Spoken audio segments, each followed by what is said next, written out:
So guys, professional trader क्या चीज़ देखते हैं ट्रेडिंग व्यू में, वो मैं आपको इस शॉर्ट सी वीडियो में बता दूंगा। ट्यूटोरियल है एक कंप्लीट ट्रेडिंग व्यू का, यानी कि हर एक एक चीज़ फ्लोर के एक्सप्लोर कर करके आपको बताऊंगा कि किस टूल का क्या काम है, किसको यूज़ करके आप अपना एनालिसिस मज़ीद बेहतर कर सकते हो।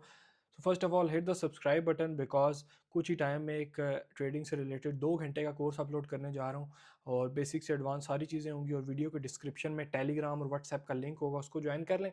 यहाँ पे आपको ट्रेडिंग को काफ़ी सारी चीज़ें सीखने को, एनालिसिस मिलेंगे, ठीक है। और अगर आप चाहते हैं कि आप मेरी कम्युनिटी में आए तो एक्सएनएस का लिंक होगा, डू प्राइम का लिंक होगा, वो भी आप ज्वाइन कर सकते हैं ताकि मेरी टीम आपको मेरी कम्युनिटीज़ में ऐड कर दे, ठीक है। So first of all starting with the left side top से हम इसको स्टार्ट करेंगे। यहाँ पर हम अगर क्लिक करें तो यहाँ पे नाम और आप मैं आपको बता रहा हूँ जो इसका प्रीमियम नहीं फ्री वर्जन है उसका बता रहा हूँ, ठीक है। आप 1 मंथ का एज अ ट्रायल भी ले सकते हैं। सो उसके बाद यहाँ पर हमारे पास करेंसीज के नेम आ रहे हैं। यहाँ पर आप जिस भी करेंसी को सर्च करना चाहते हैं, ट्रेड करना चाहते हैं, जैसे मैं यहाँ पे सर्च करता हूँ BTC USD, ठीक है। मैं इसको क्लिक करूँगा तो मेरे पास ये आ जाएगा। अब कुछ लोगों के माइंड में क्वेश्चन आएगा कि ये जब आपने क्लिक किया तो नीचे डिफरेंट, अब इसका मतलब ये है कि हर एक्सचेंज का थोड़ा सा रेट का डिफरेंस आ रहा होता है, माइनर सा। तो जैसे ये देखिए डिफरेंट एक्सचेंज, इसी तरीके से फॉरेक्स में हम करेंगे जैसे GBP USD, तो डिफरेंट ब्रोकर्स आ गए। अब कुछ लोग ये पूछेंगे सर कौन सा यूज़ करें, तो मैं forex.com और पेपरस्टोन यूज़ करता हूँ। आपकी अपनी मर्जी है, आप कोई भी कर सकते हैं। कैंडल्स थोड़ी सी डिफरेंट होती है, बाकी कोई बड़ा डिफरेंस नहीं होता, ठीक है। बाकी इसके अलावा मैं आपको एक शॉर्टकट भी बता देता हूँ। यहाँ पर जाने से करेंसी से बेहतर है आप सिंपल चार्ट पर क्लिक करें और यहाँ पर नाम लिख दें USD JPY, तो वो भी आपके पास आ जाएगी, ठीक है। उसके बाद थोड़ा सा राइट पे हैं तो हमारे पास यहाँ पर आ रहा है कि अगर आप यहाँ से देखना चाह रहे हैं कि कोई न्यूज़ तो नहीं आने वाली, मतलब फॉरेस्ट फैक्ट्री पे आपको ना जाना पड़े, तो आप न्यूज़ पे क्लिक करेंगे, सारी आपको न्यूज़ बता देगा। वापस से यहाँ से चार्ट पे आ जाते हैं। फिर हमारे पास ये कंपेयर, यानी कि आप देखें BTC को इथीरियम के साथ कंपेयर करना चाह रहे हो तो मैं इस पर क्लिक करूँगा और यहाँ पे सर्च करूँगा इथीरियम, ठीक है। तो ये बेसिकली उसके साथ इसको कंपेयर करेगा। आप देखना एक लाइन लग जाएगी मूविंग एवरेज की तरह, ये देखें, ये अभी आई थी। दोबारा से करते हैं इथेरियम USD, ये देखें, ठीक है। तो बेसिकली ये इसलिए होता है कि आप आइडेंटिफाई कर सके किसी के साथ के पेयर्स कैसे चले। अब देखिए ये बिल्कुल एज़ कम्पेयर टू जो है वो प्रोपोर्शन है उसके BTC के, सेम जैसे BTC मूव कर रहा है वैसे ही इथेरियम मूव करे। ये लाइन चार्ट से आपको बता रही, इसको यहाँ से डिलीट करेंगे। उसके बाद राइट साइड पे ये टाइम फ्रेम्स आ रहे हैं, वैसे आ रहा एक होता है, यहाँ से आप जब स्टार करेंगे तो वो इस तरह आपके सामने आ जाएंगे। आपको इस सेटिंग में जाके वो करने की जरूरत नहीं होगी। अब 1 आवर का मतलब है हर कैंडल 1 घंटे को रिप्रेजेंट करिए, 4 आवर का मतलब हर घंटे कैंडल 4 घंटे को रिप्रेजेंट करिए। उसके बाद ये सारे टूल्स आपको बताऊंगा स्टेप बाय स्टेप, ये बेसिक है। अगर आपको इन चीज़ों का पता है तो आप बेशक आगे थोड़ा सा कर सकते हैं। यहाँ से आप कैंडल्स देख सकते हैं, कुछ होलो में ट्रेड करते हैं, कुछ कैंडल में करते हैं। और यहाँ से जो नीचे ये सारी पेड है, ये वॉल्यूम फुटप्रिंट है। अगर आप चाहते हैं इस पर मैं वीडियो बनाऊँ, कमेंट में लिख दें वॉल्यूम फुटप्रिंट, और सोशल मीडिया पे जाकर मुझे फॉलो कर लें, Insta, TikTok, trade with Numan, ठीक है।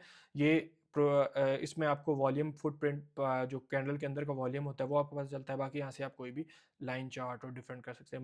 मोस्टली जो है वो कैंडल्स ही यूज़ करते हैं, ठीक है।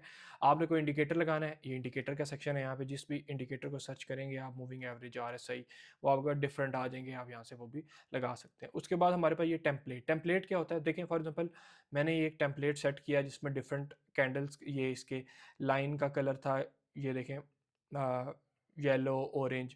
अब ये होता है ना, जब आप इसको हटाएंगे ना, ऐसे मैं क्रॉस करूंगा और नया चार्ट लूंगा तो वो कैंडल बाय डिफॉल्ट जो इसका अपना है वो आ जाएगा। तो अगर आप चाहते हैं कि आप अपने अकॉर्डिंग, जैसे आपने एक डिमांड एरिया आपको लगता है येलो कलर का अच्छा, तो आपने ये सारी चीज़ें करके, ठीक है, उनके कलर सेट करके आपने यहाँ से टेम्पलेट सेव कर लेना है। तो अगली दफ़ा जब भी आप करेंगे तो यहाँ से ओपन टेम्पलेट से आप उसको ही ओपन कर सकते हैं। उसके बाद ये हमारे पास जो है ये कोई आई थिंक सो इंडिकेटर का वो है, BPR इंडिकेटर होता है, इसको अनटिक कर देते हैं, सेव हुआ हुआ है यहाँ पे, ठीक है। उसके बाद हमारे पास जो नेक्स्ट चीज़ है वो क्या है, मैं आपको बताता हूँ। उसके बाद और राइट पे आ जाइए, अलर्ट लगाना है, यानी कि आप चाहते हैं कि अगर 66,000 पे प्राइस चल रही है, 67 पे जाए तो आपको अलार्म बाजे। तो आपने सिंपल यहाँ पर वो प्राइस लिख लिया है, मैं लिखता हूँ 68,000, मैं करके इसको क्रिएट कर दूंगा, ठीक है। ये देखें, अब ये यहाँ पर ऐसे 68,000, ये देखिए 68 पे लग गया। अब इसको मैं यहाँ से ऊपर नीचे मूव भी ऐसे कर, जैसे ही मार्केट इधर जाएगी ये थोड़ा सा अलार्म करेगा, बीप करेगा, तो ये आप अलर्ट को भी यूज़ कर सकते हैं। उसके बाद ये हमारे पास है बार चार्ट, ये है बेसिकली बैक टेस्टिंग के लिए। फ्री वाले जो है वो इसको डेली टाइम फ्रेम से ऊपर बैक टेस्ट कर सकते हैं। जैसे डेली टाइम फ्रेम पे मैं आके इस तरह क्लिक करूँगा, सो वहाँ से आगे का जो चार्ट है वो रिमूव हो जाएगा। देखिए बैक टेस्टिंग के लिए डेली से नीचे नहीं आ सकता क्योंकि ये पेड है। फ्री है। इस तरीके से आप कैंडल्स को आगे करके बैक टेस्ट भी कर सकते हैं और यहाँ से आप सिंपल इस तरह से यूज़ कर सकते हैं। ठीक है, ये हमारे पास था बेसिक ओवरव्यू टॉप लाइन का। इसके बाद यहाँ से आप डिफरेंट चार्ट्स कैंडल को ला सकते हैं, चार्ट्स को ला सकते हैं अगर आपके पास प्रीमियम है। यहाँ से आप चार्ट सेव कर सकते हैं ये, और बाकी जो ऑप्शन है ये सेटिंग वगैरह के, ये यहाँ से आप जो है सिंपल सैम्बल में जाएंगे, यहाँ से कैंडल्स का कलर चेंज करना चाहते हैं वो हो जाएगा। स्टेटस में ये सारी चीज़ें आपके काम की नहीं है, बिल्कुल मेरे भी काम की नहीं है। कैनवस में आएंगे तो ये बैकग्राउंड को आप चेंज कर सकते हैं, ब्लैक कर दिया, ठीक है, वाइट अच्छा है तो वाइट। उसके बाद ये बीच में लाइंस आ रही होती है, देखें इनको अगर आप वाइट करेंगे लाइंस गायब हो जाएंगी, देखें यहाँ से वाइट, सिंपल। ठीक है, ये जो ट्रेडिंग है, बाय सेल का बटन मैंने बंद किया क्योंकि मैं MT5 पे करता हूँ। उसके बाद अलर्ट इवेंट ये सारी चीज़ें आप यहाँ से देख सकते हैं। यहाँ से आप इसको बड़ा करें, यहाँ से मिनिमाइज़ कर लें, ठीक है। उसके बाद पब्लिश का इसलिए होता है कि अगर आप अपना एनालिसिस लोगों के साथ शेयर करना चाहते हैं तो आप पब्लिक आइडिया पे जाएंगे, यहाँ पर उस करेंसी का नाम लिखेंगे, यहाँ पर आपने कोई भी छोटी मोटी जो भी बात है उससे रिलेटेड जो भी आप मतलब डिस्कशन है वो करेंगे, जो भी एनालिसिस कर रहे हैं। उसके बाद आप यहाँ पे लॉन्ग करें, शॉर्ट करें, जो भी है वो इसको अपडेट करें। इससे ये होगा कि आपकी जो एनालिसिस है वो कम्युनिटी भी देख सकती है, ठीक है। उसके बाद हम आ जाते हैं राइट साइड पे, यहाँ पे आप वॉच लिस्ट बना सकते हैं। जैसे यहाँ से मैं वॉच लिस्ट बनाता हूँ फॉर एग्जांपल डिफरेंट, ये मैंने वॉच लिस्ट बनाई हुई है तो मुझे सर्च करने की ज़रूरत नहीं, मैं सिंपल वॉच लिस्ट किसी भी करेंसी को यहाँ से सेट कर सकता हूँ। इसको बनाने के लिए यहाँ से आप सिंपल ऐड पे जाके यहाँ से प्लस करेंगे, वो आपकी वॉच लिस्ट में आ जाएगा, ठीक है। उसके बाद ये नीचे है हमारे पास अलर्ट, वही जो हमने देखा था। ये चैट है जो दुनिया के जो भी कम्युनिटी है ट्रेडिंग की, ट्रेडिंग व्यू पे, वो यहाँ से आपके पास अगर किसी का चैट आया है कोई भी है वो यहाँ पर आपको शो होगा, आपको कोई मैसेज करेगा, ठीक है। इससे जो नीचे की चीज़ें हैं ये आपके काम की नहीं, कैलेंडर वही चीज़ है जो यहाँ से भी हम देख सकते हैं, सिंपल। उसके बाद मेन चीज़ है लेफ्ट साइड, जहाँ पे आपके टूल्स हैं। सबसे पहले ये डॉट पे करूँगा तो मेरे पास कर्सर डॉट में आ जाएगा। मैं पर्सनली यूज़ मैजिक मैंने देखा नहीं, हाँ मैजिक में ये किस्म का मैजिक का है, ठीक है। उसके बाद लाइन, अगर आप ट्रेंड लाइन लगाना चाहते हैं सिंपल एनालिसिस के लिए, उसके लिए आप ट्रेंड लाइन को यूज़ करेंगे, ये आपको सिंपल वाओ नाइस। उसके बाद रे, आप इसको इस तरीके से मतलब ये वो टूल काम करें, ये हमारे पास बहुत ज़रूरी है। तो आप इसको सिंपल इधर से स्टार कर दें तो आपको यहाँ पर जाने की ज़रूरत नहीं है। देखें ये मेरे पास नीचे आ रहा है, इसको मैं यहाँ से कहीं पे भी सेट कर सकता हूँ, ठीक है।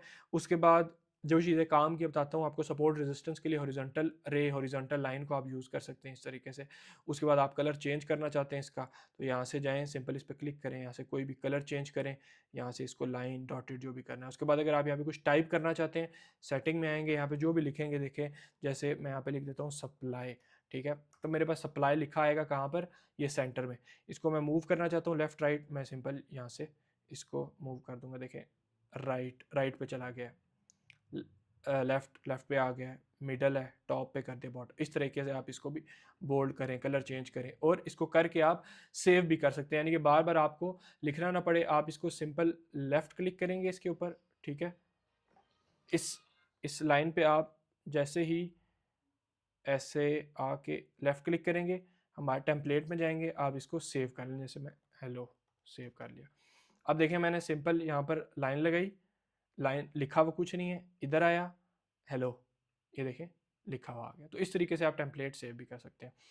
उसके बाद अगर इससे नीचे देखें तो हमारे काम की हॉरिजॉन्टल चैनल है, ट्रेंड लाइन के लिए कुछ लोग इसको यूज़ करते हैं लाइक जोन्स के तौर पे, ऐसे। इसको भी आप सिंपल लाइन लगाने से बेहतर है ऐसा जोन आप यूज़ करें, ठीक है। उसके बाद हमारे पास जो इससे नीचे है वो है फिबोनाचीज़। फिबोनाची रिट्रेसमेंट आपको पता है, अगर आप ट्रेंड के अंदर ट्रेड करना चाहते हैं फिबोनाची रिट्रेसमेंट को आप यूज़ करें, लो टू हाई। इस पर मैंने वीडियोस बनाई हुई हैं कैसे ड्रॉ करते हैं, ये इधर बताने की जरूरत नहीं है, जा के देख सकते हैं। फिबोनाची रिट्रेसमेंट के बाद जब उसको आपने किस टारगेट तक मार्केट जा सकती है, उसके लिए हम फिबोनाची एक्सटेंशन को यूज़ करते हैं। अब ये देखें हमें ये बाय एरिया का दिखाता है, ये टारगेट्स का बताता है, ठीक है। उसके बाद हम अगर देखें नीचे, ये बहुत सारे टूल्स हैं, इनकी ज़रूरत नहीं है, आप अपने एनालिसिस के अकॉर्डिंग करना चाहते हैं तो आप इसको कर सकते हैं। उसके नीचे आ जाएं, ये पैटर्न्स हैं, मैं यूज़ नहीं करता, ये है, इसको आप इस तरह से अपनी कंफर्मेशन के लिए आप इसको यूज़ कर सकते हैं, ठीक है। और उसके बाद ये बड़ी इंपॉर्टेंट चीज़ है लॉन्ग और शॉर्ट। लॉन्ग का मतलब होता है बाय, शॉर्ट का मतलब होता है सेल। अब ये इसका मतलब ये नहीं कि यहाँ पे ट्रेड लगेगी, इसका मतलब ये है कि देखिए हमारी ट्रेड तो फ़ोन पे लगी होती है, आपके अपने माइंड में हो कि यार अगर मैंने इधर से बाय किया तो ये मेरा स्टॉप लॉस है, मतलब इसको मैं ऐसे करूँगा तो देखें वो प्राइस भी आ रही है यहाँ पे, तो मेरी अपनी आसानी के लिए से मैंने ये स्टॉप लॉस है तो ये मेरा टारगेट हो गया। इसी तरीके से सेल करना है तो शॉर्ट पे ये जो सेंटर लाइन है एंट्री, ये स्टॉप लॉस, ये टारगेट, यानी कि अपनी आपकी इजी आपको मतलब कि चीज़ें समझ आ जाएं चार्ट के ऊपर। इसलिए जैसे मैंने देख रहे हैं यहाँ से अगर मैंने ट्रेड करनी है ना, तो अब मुझे याद हो सकता है डिफरेंट पेयर्स पे करूँ ना रहे, तो मैं यहाँ पर ये ड्रॉ कर दूंगा। जैसे मैं यहाँ पर सेल करना चाहता हूँ, तो मैं यहाँ पे शॉर्ट इस जगह पे सेल हो गई, स्टॉप लॉस किधर लगाऊंगा, स्टॉप लॉस मैं इधर लगाऊंगा, और टारगेट क्या होगा मेरा, ये होगा। अब जो भी यहाँ पे नंबर्स बन रहे हैं 98 12 पे स्टॉप लॉस है, 96 पे टीपीआई, ये आप जाके उधर एडजस्ट कर सकते हैं, ठीक है। ये बेसिकली इस काम के लिए होता है। उसके बाद नीचे आ जाए, इसी के अंदर हमारे पास है जी बार पैटर्न, यानी कि अगर आप इस पैटर्न को कॉपी करके देखना चाहते हैं, जैसे देखें ये ऐसा स्ट्रक्चर हो सकता है, ठीक है। इसी तरीके से आप कैंडल्स के इस स्ट्रक्चर को कॉपी करना चाहते हैं, ये इस तरह से भी आप कर सकते हैं, ठीक है। अपने लोग डिफरेंट पर्पस के लिए यूज़ करते हैं। उसके बाद नीचे ये इंपॉर्टेंट चीज़ है, फिक्स्ड वॉल्यूम प्रोफाइल। अब ये अगर आप वॉल्यूम प्रोफाइल देखना चाहते हैं, मैं यहाँ से इस एरिया तक का वॉल्यूम प्रोफाइल देखूंगा, तो ये मुझे बता देगा कि इस रेंज के अंदर, मार्केट के अंदर क्या वॉल्यूम ट्रेड हो रहा है। जैसे ये करते हैं इसको, यार ये जो कैंडीज वाला सिस्टम है इसको तो हटाएं, पता नहीं क्या इन्होंने इंट्रोड्यूस कर दिया, ठीक है। आई थिंक सो मेरा इंटरनेट स्लो है, बट इसको आप ड्रॉ करेंगे तो ये आपको उसका वॉल्यूम प्रोफाइल बता देगा कि वॉल्यूम किस तरह है। वो आपने देखा होगा अक्सर वॉल्यूम क्या होता है। I think so internet slow है, इस वजह से यहाँ पर नहीं हो रहा ड्रॉ। उसके बाद नीचे ब्रश का ऑप्शन है, यहाँ से आप ब्रश ब्रश करें, ठीक है। उसके बाद नीचे एरोज लगाना चाहते हैं वो करें, रेक्टेंगल का ज़रूरी है, रेक्टेंगल को आप यूज़ कर सकते हैं ऐसे जोन्स बनाने के लिए, ठीक है। उसके नीचे आप कुछ भी टेक्स्ट करना चाहते हैं, यहाँ पर लिखना चाहते हैं चार्ट पे, तो आप सिंपल ये टेक्स्ट का ऑप्शन आ रहा है, ठीक है। मैं यहाँ पर कुछ भी लिखूँगा, hello trade with Noman, okay करेंगे। कलर वगैरह यहाँ से आप चेंज कर सकते हैं, इसको ओके करेंगे तो ये आपके पास ऐसे आ जाएगा, ठीक है। उसके बाद वेरी इंपॉर्टेंट चीज़ एक और, आप चार्ट पे कुछ ये बताता हूँ सबसे पहले। अब देखिए कुछ लोग होते हैं वो पिप्स कैलकुलेशन के लिए देखते हैं 99 44 से गई 90 पे, तो वो ये वो सिंपल तरीका है, इस पे है मैयर पे, जहाँ से देखना है, फॉर एग्जांपल यहाँ से मैं देखना चाहता हूँ इस जगह तक, यहाँ पर ले आऊँगा तो ये मुझे बता देगा। देखें कितने मार्केट के अंदर चेंज आया है, तकरीबन 392 पिप्स का, ये लिखा हुआ 392 पिप्स का, 60 कैंडल्स थी, 84 डेज में मार्केट ने इतना मूव किया। इसी तरीके से GBP USD, मैं किसी करेंसी को देखना चाहता हूँ किसी भी टाइम फ्रेम पे, सिंपल अगर मैं इधर से इधर तक देखना चाहता हूँ, मैं मैयर लिया, इस पॉइंट पे रखा, इस पॉइंट पे लिया, 98 पिप्स का चेंज आया, ड्रॉप आया, 32 कैंडल्स थी, 8 घंटे में इतना वॉल्यूम, सिंपल, ठीक है। स्टिकर वगैरह कुछ लगाना चाहते हैं इसकी ज़रूरत तो नहीं पड़ती। बाकी उसके बाद ये कुछ लोगों ने मैग्नेट ऑन किया होता है, इसका मतलब है विक टू विक देखना। अभी जैसे मैं यहाँ से ये लूँगा ना, अब देखें ये ऐसे, ये विक पे जाएगी ऐसे बॉडी पे, तो ये बेसिकली इस वजह से मैग्नेट यूज़ होता है। आप सारे चार्ट को डिलीट करना चाहते हैं, एनालिसिस को सिंपल डिलीट ड्राइंग कर दें, इंडिकेटर्स को भी करना चाहते हैं रिमूव इंडिकेटर, आप ऐसे भी कर सकते हो। बेसिक इंट्रोडक्शन था, आप कोशिश करें जो भी आपको टूल यूज़ करना है आप उसको ऐसे स्टार कर दें, वो आपके पास इस तरह से फ्रंट लाइन पे शो हो जाएगा। सो ओवरऑल जो मैंने चीज़ें थी वो कवर कर लें। आई होप सो आपको वीडियो अच्छी लगी होगी। लाइक शेयर सब्सक्राइब करें। अगर टेलीग्राम पे या व्हाट्सएप पे मेरी कम्युनिटी का हिस्सा बनना चाहते हैं तो XNS पे नीचे IB चेंज कर लें, लिंक होगा, डू प्राइम पे IB पे शिफ्ट हो जाए तो मेरी टीम आपको ऐड कर देगी, नीचे नंबर भी मेंशन कर दूंगा।